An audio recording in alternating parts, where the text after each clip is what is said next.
I'm pretty sure I'm the first one ever to do this, but this is a transom mount for Minn Kota, just about all of them. But I put an Autoboat on it, and I put it on the front of my kayak. And when I would lean out, obviously, you know, it dips the front of the kayak in or whatever.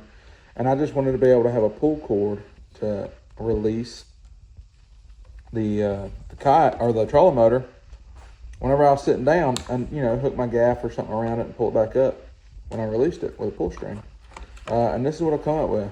So this is like 100-pound, you know, here, 135 pound. This is a 135-pound coated wire. I have 2 holes drilled.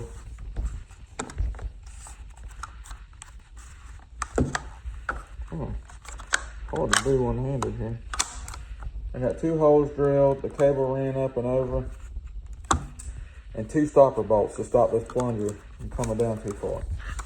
Basically, if before, when I was doing it, I didn't have those stoppers in, and when you would pull it, it would pull it out of that groove completely, and then it would not reload.